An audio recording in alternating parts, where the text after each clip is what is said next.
Hello everyone, welcome to my channel. तो चलिए friends, start करते हैं आज का होम साइंस का अपना टॉपिक। आज हम लोग डिस्कस करेंगे घर की आंतरिक सज्जा के बारे में। एक रिक्वेस्ट बहुत दिन से आ रही थी मुझे कि मैम घर की आंतरिक सजावट के बारे में वीडियो बनाइए, तो इसीलिए थोड़ा चेंज फॉर अ चेंज मैंने ये वीडियो भी बनाया है। आप लोग इसको ज़रूर देखिएगा, ठीक है। इसके बाद हम लोग अपना हेल्थ वाला सेशन जो है वह कंटिन्यू रखेंगे। चलिए फिर स्टार्ट करते हैं आज का अपना ये पॉइंट, घर की आंतरिक सज्जा यानी कि घर की आंतरिक सजावट। तो सबसे पहले देखेंगे कि ये होता क्या है। तो देखिए, सजावट या फिर सज्जा वह कला है जिसके माध्यम से कम व्यय और परिश्रम से मनमोहक व प्रभावपूर्ण बनाया जाता है।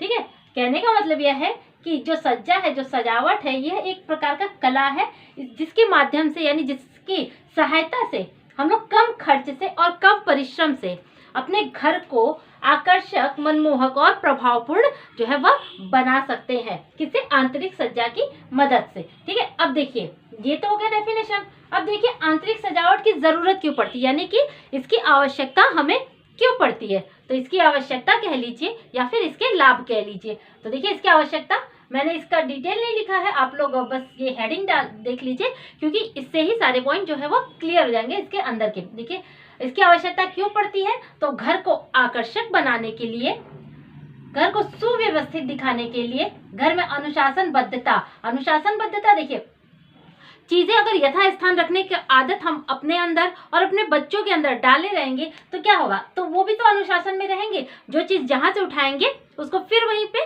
क्या करेंगे, रख देंगे। अगर हम ही चीजें फैला के रखेंगे तो बच्चे कैसे सीखेंगे। इसीलिए घर जो है अनुशासनबद्धता यानी सुव्यवस्था से अनुशासनबद्धता भी आती है। वस्तुओं की सुरक्षा यानी दिन प्रतिदिन जो है साफ सफाई करने से क्या होती है, वस्तुओं की सुरक्षा भी होती है और उसकी देखभाल भी हो जाती है। घर का जो वातावरण होता है वह तनाव रहित होता है, यानी अगर हम बाहर से आए और हमें घर बिखरा हुआ मिले, सामान इधर उधर फैला मिले, तो कैसा मन एकदम चिड़चिड़ा सा हो जाता है। और इसी के विपरीत अगर घर हम आए तो कहीं बाहर से, तो अगर घर एकदम वेल मेंटेन्ड हो, जैसा छोड़ के कहते हैं एकदम वैसा ही हो, तो क्या होगा, तो वातावरण क्या हो जाता है, तनाव रहित, यानी कि हमें कोई भी टेंशन नहीं होती है। आगे देखते हैं, श्रम तथा समय की बचत। श्रम तथा समय की बचत कहने का मतलब ये है कि चीजें अगर यथास्थान यानी अपनी जगह पे पड़ी होंगी तो हम जब भी ढूंढेंगे वह तुरंत हमें मिल जाएगी। इससे क्या, हमारा परिश्रम और समय दोनों की ही बचत होगी। रोगों से मुक्ति, साफ रहेगा घर तो डेफिनेटली जो है रोगों से मुक्ति रहेगी। मन की प्रसन्नता, मन भी एकदम खुश रहेगा। सभ्यता का प्रतीक यहाँ देखिए, अगर कोई गेस्ट हमारे बाहर से आते हैं तो अगर हमारा वेल मेंटेन घर देखेंगे तो कहेंगे ना कि यहाँ के लोग कितने अच्छे से रहते हैं, एकदम सभ्य रहते हैं, वेल मैनर्ड हैं। ठीक है, तो इसीलिए सभ्यता का प्रतीक है। और सामाजिक विकास भी जो है वह होता है। कलात्मकता का प्रदर्शन, अगर हम अपने घर को अच्छे से सजा के रखेंगे तो क्या होगा, इससे हमारी कलात्मकता का भी तो प्रदर्शन होगा, यानी कि हमें इस जो सजावट के बारे में हमारी नॉलेज जो है वह क्या होगी, इंक्रीज होगी। और जो है वह हम अपने घर में अपने क्रिएटिविटी अगर हम अपने सजावट में, अपने घर की साज सजावट में लगाएं तो क्या होगी, यह हमारे कला का प्रदर्शन ही तो है। ठीक है, तो इस तरीके से कलात्मकता का प्रदर्शन, ये हो गए घर की आवश्यकता। अब हम लोग आगे बढ़ते हैं। अब हम लोग देखेंगे सजावट का आधार। डेफिनेटली क्वेश्चन एग्जाम में जो आते हैं वह नहीं से निकल के आते हैं। सजावट का आधार, सजावट के साधन, कला। ठीक है, तो इस तरीके से तो पहले हम लोग देखेंगे सजावट का आधार क्या क्या होता है। तो देखिए, आर्थिक आधार, घर का आकार और बनावट, रुचि और ज्ञान, ये सारे क्या है, ये सारे जो है सजावट यानी सज्जा के आधार है। अगर सबसे पहले आर्थिक आधार इसलिए आता है क्योंकि अगर हमारा बजट, हमारी इनकम जैसी होगी वैसा ही तो हम अपने घर को सजाएंगे। ऐसा तो नहीं है कि हमारे पास खाने के लिए पैसे नहीं लेकिन सजावट के सामान के लिए, फिजूल खर्ची के लिए बहुत सारे पैसे हैं, ऐसा नहीं। तो अपनी बजट के अकॉर्डिंग हम चीज़ों को खरीदते हैं, चीज़ों को सजाते हैं। तो आर्थिक आधार बहुत ही इंपॉर्टेंट रोल प्ले करता है। घर का आकार एवं बनावट, तो अगर हमारा घर छोटा है तो हम अपनी चीज़ें उस हिसाब से लेंगे, घर बड़ा है तो चीज़ें उस हिसाब से लेंगे। तो इसलिए घर का आकार और बनावट भी सजावट का आधार ही माना जाता है। रुचि यानी इंटरेस्ट, हमें सामान में कितना इंटरेस्ट है, कौन सा सामान कहाँ रहना चाहिए, कैसे रहना चाहिए, यानी जो सजावट है उसकी रुचि। अगर हम रुचि लेके कोई काम नहीं करेंगे, इंटरेस्ट से कोई काम नहीं करेंगे तो रिजल्ट भी तो एकदम अच्छा सा नहीं आएगा, बेकार आएगा। अगर उसी की जगह अगर हम कोई काम इंटरेस्ट लेके करें, अपने घर को पूरे इंटरेस्ट से, पूरे मन लगा कर सजाएं तो क्या होगा, उसका रिजल्ट भी बहुत ही अच्छा होगा। और एक और आधार है कि ज्ञान, यानी कि हमें सजावट का ज्ञान होना चाहिए, में नॉलेज होनी चाहिए। ऐसा नहीं कि बस उल्टी सीधी चीजें ले आके खरीद लिए और घर में रख दिए, तो इससे क्या होगा, घर जो है वो एकदम बहुत ज्यादा जो है भरा भरा लगेगा और बहुत ही बेढंगा सा लगेगा। इसीलिए चीजें कैसे रखनी चाहिए इसका ज्ञान होना भी बहुत ही ज्यादा आवश्यक है। तो ये हो गया सजावट का आधार। अब आगे बढ़ते हैं। अब हम लोग देखेंगे सजावट के साधन, यानी कि घर सजाने के लिए हमें किन किन सामानों की जो है जरूरत पड़ती है। तो सबसे पहले देखिए फर्नीचर की जरूरत पड़ती है, ठीक है। दरी, कालीन व पर्दे, यानी दरी, कालीन व पर्दे हमारे कैसे होने चाहिए, इसके लिए हमें जो है घर का आकार, बनावट इस तरीके से देख के तब हम लोग दरी, कालीन व पर्दे खरीदेंगे। चित्र यानी कि पेंटिंग्स, ये भी तो सजावट का साधन है। पुष्प सज्जा, इससे क्वेश्चंस जो है हमेशा एग्जाम से निकल के आते हैं, पुष्प सज्जा से, ठीक है। इसको हम अलग से जो है इसको डिटेल में पढ़ेंगे पुष्प सज्जा के बारे में। पुस्तकें भी हमारे घर की शोभा बढ़ाती हैं। प्रकाश, लाइटिंग कैसी होनी चाहिए, ये भी जो है वो हमें देखना चाहिए, ये भी सजावट का ही एक साधन है। शोपीस कैसे होनी चाहिए, कहाँ रखनी चाहिए, तो जिससे कि घर भी और ज्यादा सुंदर और आकर्षक लगे। मनोरंजन की वस्तुएं कहने का मतलब टीवी है, टेप है, तो इस तरीके की चीजें घर में होनी चाहिए। तो ये सब क्या है, ये सब सजावट के साधन है जिससे कि हमारा घर जो है वह बहुत ही ज्यादा सुंदर और आकर्षक लगता है। चलिए फिर अब आगे बढ़ते हैं। चलिए फ्रेंड्स आगे बढ़ते हैं। अब देखते हैं कला के सिद्धांत। अगर हम घर की आंतरिक सजावट कर रहे हैं तो हमें कला के सिद्धांत और कला के तत्व, ये दोनों चीजें जानना बहुत ही ज्यादा इम्पोर्टेंट है और एग्जाम में क्वेश्चन ऐसे ही निकल के आते हैं। मैंने ये दोनों साथ इसलिए आप लोगों को दिखाया क्योंकि एग्जाम में कभी कभी पूछ लेता है कि निम्न में से कला के सिद्धांत कौन है या फिर कला के तत्व कौन है। तो अगर आप लोग दोनों एक साथ पढ़े रहेंगे तो आप लोगों को पता चलेगा कि हाँ ये सिद्धांत है और ये तत्व है। डिफरेंस दोनों का आप लोगों को जानना जरूरी है, इसीलिए मैंने इन दोनों को एक साथ लिया हुआ है। चलिए फिर स्टार्ट करते हैं कला के सिद्धांत। कला के कौन कौन से सिद्धांत है, तो कला के सिद्धांत देखिए 5 हैं। कौन कौन से, तो देखिए अनुरूपता जिसे कि हार्मोनी कहते हैं, अनुपात, प्रपोर्शन, संतुलन, बैलेंस, लय या फिर रिदम और दबाव, एम्फेसाइज। अब एक एक को अच्छे से डिस्कस करेंगे। अनुरूपता, हार्मोनी, कहने का मतलब ये है कि जब हम घर को अपने सजाते हैं तो अगर चीजें एक दूसरे के अनुरूप नहीं रहेंगी तो क्या भद्दी नहीं लगेंगी, बिल्कुल सही लगेंगी, भद्दी सी लगेंगी। तो अनुरूपता कहने का मतलब चीजें एक दूसरे से लिंक हो, ठीक है, जुड़ी हुई हो। अगर हम अपने बचपन की फोटो लगा रहे हैं तो बचपन के साथ साथ धीरे धीरे करते करते क्या अपने सारी फोटोज जो है वो हम लोग लगाते हैं। ऐसा नहीं कि अभी कुछ लगा दिया तो फिर आगे कुछ पिक्चर्स लगा दिए, तो इससे क्या होता है, जो अनुरूपता होती है, जो लिंक होता है, जो एक कॉन्सेप्ट क्लियर होना चाहिए वो नहीं हो पाता है और चीजें जो है वो बेढंगी दिखने लगती हैं। शॉर्ट में कहा जाए तो चीजें एक दूसरे से लिंक होनी चाहिए, ठीक है। अब अनुपात देखते हैं। प्रपोर्शन, इसमें क्या होता है, जैसे कि एग्जाम्पल ले लेते हैं, एग्जाम्पल से ही आप लोगों को चीजें ज्यादा अच्छे तरीके से समझ में आएंगी, इसलिए मैंने एग्जाम्पल ले लेके आप लोगों को बताने की कोशिश की है। तो अनुपात, इसमें ये कहने का मतलब ये कि जो कमरा अगर बड़ा हो तो चीजें भी हमें बड़ी ही रखनी चाहिए, ठीक है, तभी वो देखने में सुंदर लगेंगी। अगर कमरा बड़ा हो चीजें छोटी छोटी रखे तो क्या होगा, तो चीजें नहीं दिखाई देंगी और वो भी देखने में भी हमें आंखों को जो है वो सुंदर नहीं लगेगा। इसी के विपरीत अगर कमरा छोटा हो और चीजें बड़ी हो तो सिर्फ घर में क्या होगा, सामान ही दिखाई देंगे, चीजें ही दिखाई देंगी, घर तो बिल्कुल छोटा लगेगा। और अगर कमरा छोटा हो और चीजें छोटी छोटी हो तब वो क्या होगी, वह आंखों को देखने से अच्छी लगेंगी, ठीक है। तो चीजें अनुपात में होनी चाहिए हमारे घर के अकॉर्डिंग। आगे देखते हैं संतुलन। संतुलन कितने प्रकार का होता है, तो देखिए संतुलन 2 तरीके का होता है, एक औपचारिक संतुलन और दूसरा अनौपचारिक संतुलन। औपचारिक संतुलन में क्या होता है कि चीजें देखिए एक चीज को सेंटर में रख के इसी के इर्द गिर्द बाकी चीजों को हम लोग सजाते हैं, तो ये क्या हो गया, ये हो गया औपचारिक संतुलन। और अनौपचारिक संतुलन में कि सारी चीजों को इक्वली इंपॉर्टेंस देना, ये क्या हो गया, ये अनौपचारिक संतुलन हो गया, ठीक है। चीजें समझ में आ रही है, अगर समझ में आ रही है तो बिना देर के फटाफट से वीडियो को लाइक कर दीजिए, शेयर करिए और चैनल को सब्सक्राइब करिए ताकि एक होम साइंस के और भी इंपॉर्टेंट वीडियो मैं आप लोगों को प्रोवाइड कराती रहूं, ठीक है। आगे देखते हैं, ये तो हो गया संतुलन। अब देखते हैं लय यानी कि रिदम।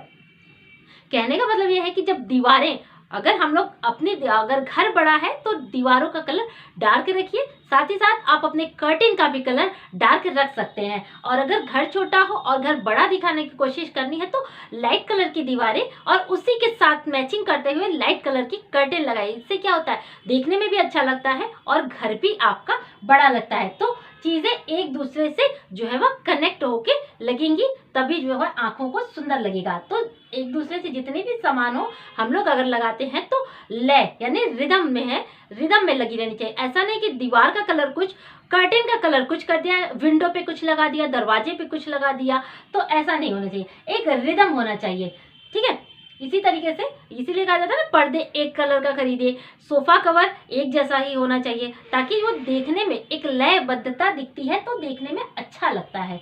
दबाव, दबाव देखिए, दबाव इसमें क्या हो जाता है कि जो अभी मैंने बताया औपचारिक संतुलन जैसा होता है, वैसे ये दबाव एक को सेंटर में रख के किसी एक वस्तु को केंद्र मान के बाकी चीजों को रखना क्या हो जाता है, दबाव कहलाता है। क्योंकि हाईलाइट तो ये सेंटर की चीज ही हो रही है, इसी के कारण जो है सारी चीजें जो है इसी के इर्द गिर्द इसी के अकॉर्डिंग हम लोग लगाते हैं। तो ये क्या हो गया, दबाव। आई होप कला के सिद्धांत आप लोगों को बहुत ही अच्छे से क्लियर हो गए होंगे। अब हम लोग देखेंगे कला के मूलभूत तत्व कौन कौन से होते हैं। कला के तत्व सबसे पहले तो ये जानेंगे। तो कला के तत्व कौन से हैं? सबसे पहले नंबर पे आएगा रेखा, दूसरे में आकार, तीसरा हमारा है बनावट, चौथा है नमूना, पांचवा है प्रकाश और छठा है स्थान। ये है कला के मूलभूत तत्व। सिद्धांत हम लोगों ने देखा, अब हम लोग तत्वों को देखेंगे। तत्वों के अंतर्गत सबसे पहले आता है रेखा।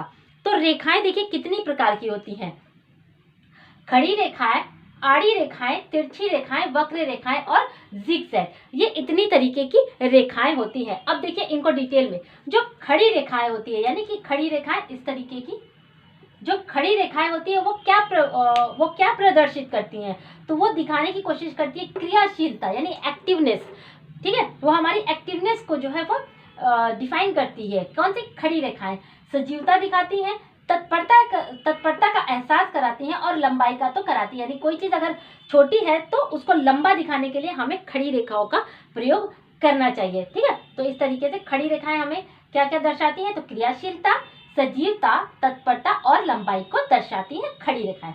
दूसरी रेखा है आड़ी रेखा। आड़ी रेखा देखिए, आड़ी रेखा इस तरीके से देखिए, ये आड़ी रेखा है ना। तो आड़ी रेखा क्या दर्शाती है, तो विश्राम या फिर शांति की अवस्था को जो है वह यही रेखा दर्शाती है। किसको, विश्राम और शांति को, ठीक है। एग्जाम में अगर क्वेश्चंस निकल के आते हैं तो आप लोग आराम से इसका आंसर दे सकते हैं, ठीक है। तिरछी रेखाएं, तिरछी रेखाएं किसको डिफाइन करती हैं, तो गति को और दबाव को। देखिए तिरछी रेखाएं ऐसी होती है, तो वो क्या, मोशंस यानी गति और दबाव को डिफाइन करती हैं। कौन सी रेखाएं, तिरछी रेखाएं। वक्र रेखाएं, देखिए वक्र रेखाएं इस तरीके से होती है, एस के आकार की।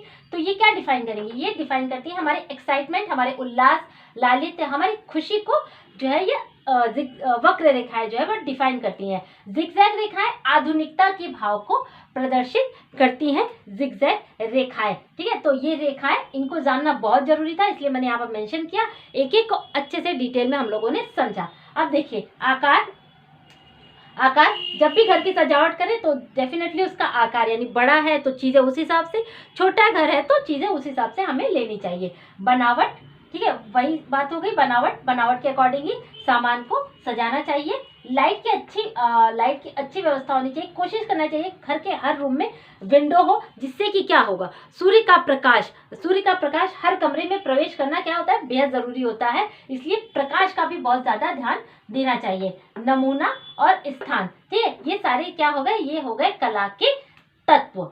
आई होप चीजें यहाँ तक आप लोगों को क्लियर हो गई होंगी। चलिए अब आगे बढ़ते हैं।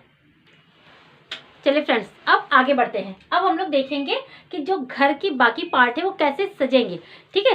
तो देखिए घर की जो सजावट होती है वह या तो देशी शैली में होती है या विदेशी या फिर मिश्रित शैली में। तो एक एक करके डिस्कस करेंगे। मैंने यहाँ पर जो मुझे लगा, जो मुझे अच्छा लगा, जो मुझसे बन पाया, डेफिनेटली जो मुझसे बन पाया मैंने वहाँ इसी को यहाँ पे बनाने की कोशिश की है। सबसे पहले देखेंगे बैठक की सज्जा।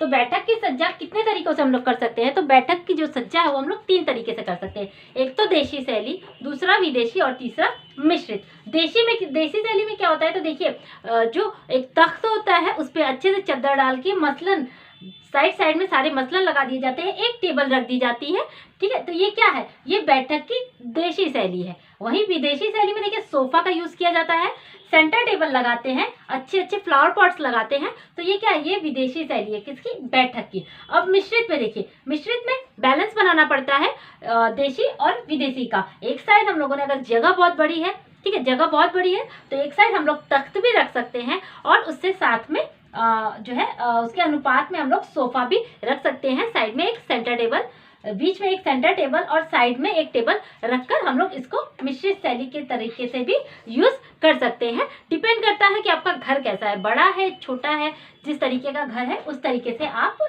जो है चीज़ों को यूज कर सकते हैं।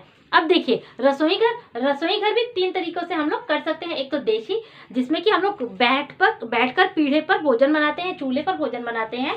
विदेशी, प्लेटफॉर्म का यूज करते हैं, गैस चूल्हे का यूज करते हैं, प्लेटफॉर्म पे खड़े होकर बनाते हैं, ठीक है। और चीजें बहुत ही आसानी से हमारे हाथों तक पहुंच जाती हैं खड़े होकर, यानी विदेशी शैली में।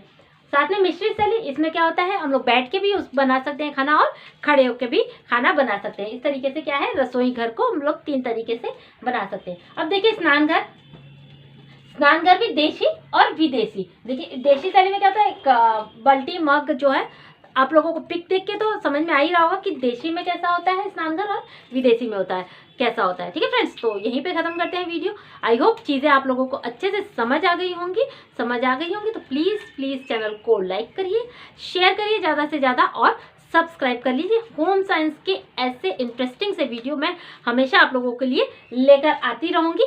आप लोगों का एग्ज़ाम मैं बहुत ही अच्छे से प्रिपेयर करा रही हूँ। आप लोग इस चैनल से जुड़े रहिए, अपना ट्रस्ट और अपना जो है फेथ, अपना ट्रस्ट, अपना स्ट्रेंथ इस चैनल के साथ बनाए रखिएगा। मिलते हैं अपने नेक्स्ट वीडियो में, तब तक के लिए थैंक यू।